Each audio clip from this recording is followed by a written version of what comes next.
Okay, सो maths का last chapter है probability. Okay, probability के बारे में देखो, हम probability class 9th 10th 11th में पढ़े हैं और 12th में भी पढ़ रहे हैं। एक ही फॉर्मूला पढ़ते थे हम। Okay, that is favourable outcome upon total outcome. वो एक फॉर्मूला से हम सारे न्यूमेरिकल्स करते थे। थोड़े बहुत उसमें एडिशन होते गए 9th में और 10th में, तो ये एक ही फॉर्मूला था, probability is equals to favourable outcome upon total outcomes.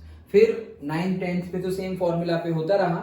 11th में हमने थोड़े बहुत डिफरेंट कंसेप्ट्स पढ़े, जैसे कि सेट्स पढ़ा, तो सेट्स अंदर इंक्लूड हो गया। ओके, इंटरसेक्शन एंड ऑल सब कुछ इंक्लूड हुआ यहाँ पर।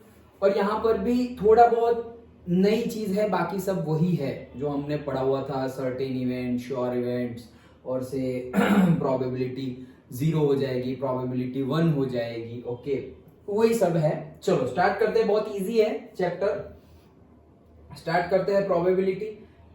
यहां पर हमें समझना है कंडीशनल प्रोबेबिलिटी। क्या समझना है? एक ही कंसेप्ट यहां पर समझेंगे और वही कंसेप्ट पे पूरी की पूरी फर्स्ट एक्सरसाइज है, that is conditional probability. Conditional probability मतलब कोई कंडीशन के साथ प्रोबेबिलिटी हम फाइंड करेंगे। ओके, चलो तो कंडीशनल प्रोबेबिलिटी एकदम सिंपल वे में तुम्हें मैं बता दूं तो दैट इज ये रहा डेफिनेशन।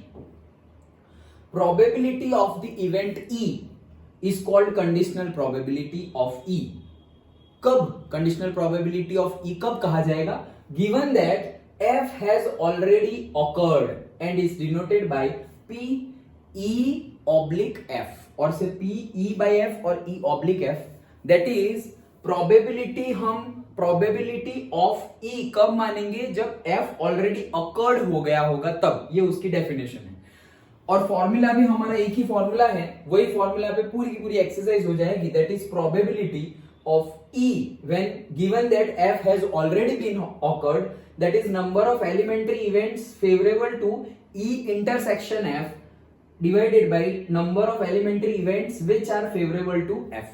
मतलब सिंपली क्या करना है यहाँ पर, अगर तुम्हारा E ऑब्लिक F हो तो नीचे F आएगा, और F ऑब्लिक E हो तो नीचे E आएगा, और ऊपर तो E इंटरसेक्शन F ही आएगा। और E इंटरसेक्शन F हो या F इंटरसेक्शन E हो, दोनों इवेंट ही है और दोनों सेम ही होंगे।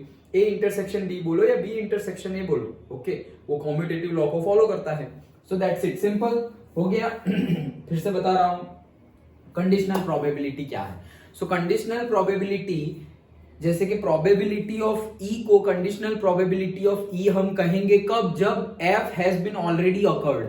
मतलब अगर उसको फॉर्मूला में बताना हो तो probability of E oblique F that is equals to probability of E intersection of F to the मतलब divide by probability of F. और अगर एफ ऑब्लिक ई निकालो तो क्या होगा? ऊपर आएगा ई इंटरसेक्शन एफ, तो ऊपर आएगा ही, लेकिन डिवाइड एफ ऑब्लिक ई है तो नीचे आएगा probability of E. Okay, simply एक दो न्यूमेरिकल करेंगे तो इजीली समझ में आ जाएगा, ये उसका फॉर्मूला है। बस इतना सही था, इसी के बेस पे पूरी की पूरी एक्सरसाइज हो जाएगी। ओके, चलो तो एक्सरसाइज करते हैं।